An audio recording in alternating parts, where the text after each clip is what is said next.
This is the Kanati Trail Hog AT4, and a 35 just like this one only costs about $800 for the set of 4. So what everybody's asking is, for the money, are they any good?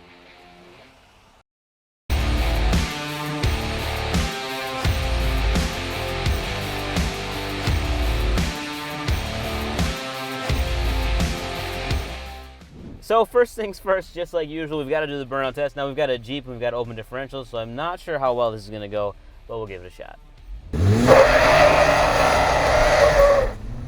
Oh, better than I anticipated. We're not rolling out of it very fast, but not bad for the burnout test.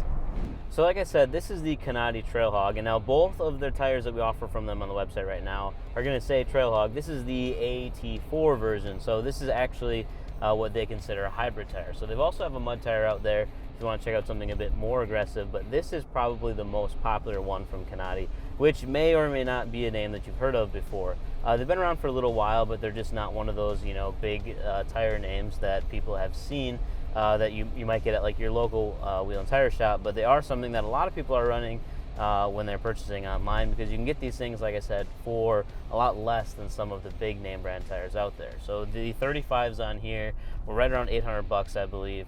I think I spec'd out a set of 35 12.5 R20s just for comparison's sake, and they're like $820, which is significantly less than those name brand tires. But you're not really giving up a whole lot. With this tire, it's a low range E, it's a 10-ply tire, so as far as like weight ratings go and all that, you're in a perfectly good spot, even if you do some towing. Now, this is on a Jeep, and we actually had the chance to take this thing off-road. This is Zach, he's one of our videographers. Convinced him to take it up north and kind of beat it around a little bit. We're in early spring, late winter in Wisconsin, so we ran into quite a bit of snow up north. It was very, very thick, very heavy and wet snow, but the tires actually performed pretty decent. So what you'll notice when you look at the tread pattern on this tire is that those outer shoulder blocks have some massive tread voids, which is good for throwing out, you know, mud and clay and stones and all that stuff, but it can be a little bit noisy on the road.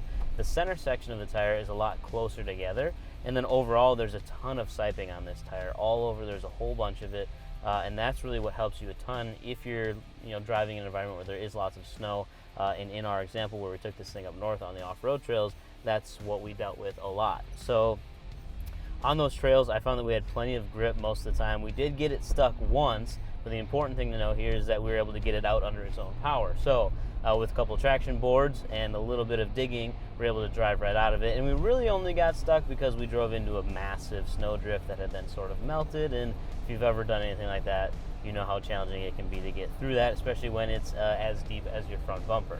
So, Kanati Trail Hog, what else do we need to know about it? Other than the price being more affordable, the load range, 10-ply, there's really not a whole lot else to talk about, I guess, other than on-road driving characteristics. And from driving it around the couple minutes in town that I have and kind of testing out this tire, bringing it up north, I found that you don't pick up a lot of road noise with this one until about 40 or 45 miles an hour, which is actually better than the counterpart Wrangler Duratrack that a lot of people kind of like to compare this tire to.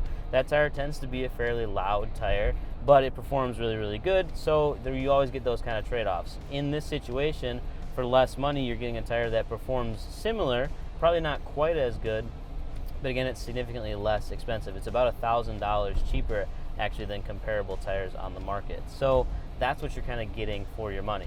As far as on-road feel and daily drivability, if that's a real word, wow, words are hard today. It's perfectly fine. I have absolutely zero complaints with this thing. We were able to balance out the tires absolutely fine using standard stick-on weights, so you don't have to worry about like beads or anything like that. There's no crazy steering wheel vibration. The Jeep drives straight, and just overall, we haven't run into any problems with these, and Zach's been driving on them for a little while now. So if you want to check out more information on them and get all of the specs right down to how much each one weighs, you can find all that right on the website at customoffsets.com. Peace.